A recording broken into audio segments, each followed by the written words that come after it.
Hai semuanya, balik lagi sama Calon Sarjana. Kadang tanpa sadar kita tuh sebenarnya berbagi planet ini dengan orang-orang yang gak punya rasa empati sedikit pun loh. Soalnya dari kasus yang akan aku ceritain kali ini bukan cuma soal kriminalitas, tapi soal betapa mengerikannya manusia di saat mereka kehilangan jiwanya. Dan ini tuh semua kisahnya adalah true story ya. Udah penasaran? Hai aku Jenny, yuk kita bahas. Penelantaran di bandara.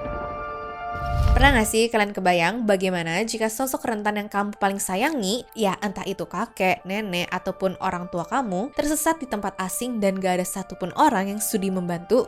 Kita jelas berharap orang-orang di sekelilingnya punya empati dong. Namun, kisah kakek Ferman Delgado Pendo ini buktiin sih bahwa kadang kenyataan tuh gak seindah harapannya kita.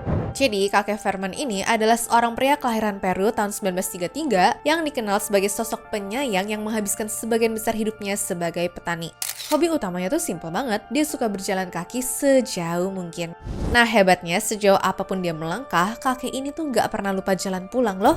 Singkat cerita, pada tahun 2011, di usianya yang hampir 80 tahun, dia pindah lah tuh ya ke Chili untuk tinggal bersama anak dan juga cucunya. Ya, meskipun menua, kakek Ferman ini luar biasa sehat guys. Dia tuh mandiri, gak pikun, gak minum obat rutin, dan ingatannya pun sangat tajam. Hingga tibalah bulan Maret 2018. Sang anak, yaitu Lily, berencana pergi ke Lima, Peru untuk merayakan hari enif pernikahannya bersama keluarga besar. Nah, mendengar itu, kakek Ferman jelas lah ya bersikeras pengen ikut. Dia merasa itu mungkin kesempatan terakhirnya melihat kampung halaman. Ya, karena mendadak, tiket kepulangannya terpaksa dibeli terpisah dengan jadwal terbang 2 jam lebih awal dari si Lily. Lily jelas khawatir banget membiarkan ayahnya yang berusia 85 tahun itu terbang sendirian dari Peru ke Chili ya. Namun, pihak maskapai LATAM meyakinin Lily tuh guys dengan janji manis. Mereka bilang kalau kakek Ferman ini tuh akan dikawal penuh deh. Mulai dari turun pesawat, dipinjamkan kursi roda, dibantu lewatin imigrasi, sampai diserahkan langsung ke pelukan keluarga yang menjemput di bandara kedatangan nantinya. Ya jelas, sekarang merasa tenang dan ditambah sebuah kartu identitas darurat yang dikalungkan di leher ayahnya, Lily melepas kakek Ferman ini masuk ke gerbang keberangkatan. Namun sialnya, disinilah mimpi buruk itu dimulai. Di Bandara Internasional Santiago, Chili, keluarga besarnya udah menanti dengan antusias di pintu kedatangan ya. Pesawatnya pun mendarat tepat waktu, namun 1 jam berlalu, kakek Ferman gak kunjung keluar-keluar. Ya, tanpa alat komunikasi, keluarganya pun cuma bisa bertanya ke staf bandara di sana dong. Tapi sayangnya, respons yang mereka dapetin tuh sangat dingin dan malah bisa dibilang gak membantu. Ya gimana enggak, stafnya pada menolak waktu diminta ngecek, terus melarang keluarga menyisir area dalam, dan cuma bisa nyuruh mereka tuh tunggu aja. Paniklah semuanya. Lily yang masih tertahan di Peru pun hanya bisa nangis cemas di udara selama 4 jam penerbangan menyusul ke Chili. Sementara itu, keluarga yang menyisir area luar bandara menemukan pemandangan yang mengiris hati, di mana seorang nenek asal Kolombia duduk sendirian di kursi roda sambil menangis. Nenek itu pun bernasib sama, dia dijanjikan pendampingan maskapai tapi malah ditelantarkan berjam-jam ya guys. Seorang sapam bahkan dengan santai nyebut bahwa staf bandara di sana emang sering nelantarin penumpang lansia begitu aja. Bulu kuduk keluarga Ferman tuh jelas lah ya langsung merinding. Mereka mikir nih soalnya, apa jangan-jangan kakek Ferman juga ditinggalin sendirian lagi? Nah, setelah terus didesak, pihak bandara akhirnya membuka rekaman CCTV-nya. Dan ternyata kebenaran yang terkap pun sungguh memilukan. Kakek Ferman ternyata berkeliaran di terminal sendirian tanpa kopernya, kelihatan bingung juga mencari wajah keluarganya, dan staf yang dijanjiin mendampingi lenyap entah kemana. Dalam rekaman itu, kakek Ferman sempat sia nolak tawaran supir taksi resmi. Dia kemudian bertanya pada seorang pekerja berjaket neon. Nah, masalahnya bukannya diantar, pekerja itu cuma nunjuk ke suatu arah dan membiarkan sang kakek berjalan sendirian mengikuti petunjuk itu. Kakek Ferman pun sempat antre di halte bus sebelum akhirnya nih menyerah dan juga berjalan kaki menyusuri rute 68, yaitu sebuah jalan tol panjang yang menghubungkan kota Santiago ke Valparaiso. Selama 5 hari yang krusial ini, polisi menolak memproses laporan orang hilang karena menganggap belum ada bukti bahaya. Pihak maskapai dan juga bandara pun cuci tangan ya. Mereka mengklaim tugas mereka selesai saat si kakek berjalan pergi. Keluarga pun ujung-ujungnya berjuang sendirian. Mereka tuh sebarin brosur, ketokin pintu warga satu-satu, sampai ngecek kamar mayat segala loh. Dan sialnya, pencarian di sepanjang jalan tol itu justru menguak fakta gelap yang mengerikan. Keluarganya tuh nemu banyak lansia linglung yang hidup menggelandang di jalanan dong teman-teman. Rupanya ada sindikat taksi gelap di bandara yang kerap mengangkut penumpang lansia. Ketika di tengah jalan, sang supir sadar ya bahwa uang si lansia ini nggak cukup untuk membayar argo, sehingga mereka tuh dengan kejam membuang penumpang malang itu di pinggir jalan tol yang sepi.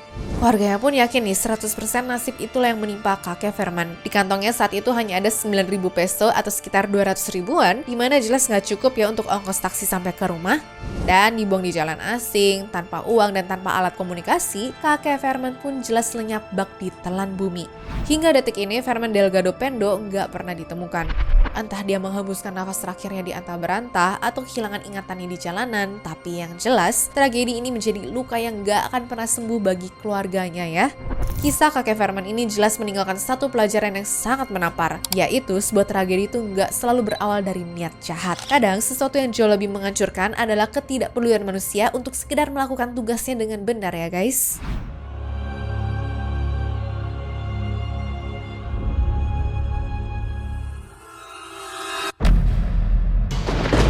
Hukum bawah tanah. Pagi itu, tanggal 13 September 2025, dimulai layaknya hari-hari biasa di ibu kota Vietnam, Hanoi ya guys. Sinar matahari pagi bersinar cerah dan jalanan pun sudah riuh dengan suara khas aktivitasnya warga. Ada bisikan suara mesin motor, klakson di mana-mana, truk yang berlalu lalang, dan orang-orang pokoknya pada bergegas memulai hari deh.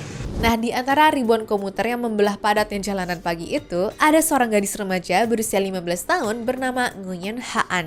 Dia ini bawa sepeda motor listriknya dengan penuh semangat menuju sekolah. Motor listrik itu bukan sekedar kendaraan biasa ya, itu adalah hadiah dari kedua orang tuanya. Keluarganya pun juga bukanlah keluarga berada. Mereka harus nabung berbulan-bulan dan juga menghemat pengeluaran habis-habisan demi bisa beli barang ini. Bahkan, terlepas dari semua keringat yang diperas, mereka pada akhirnya tetap harus meminjam uang agar motor itu bisa dibeli loh.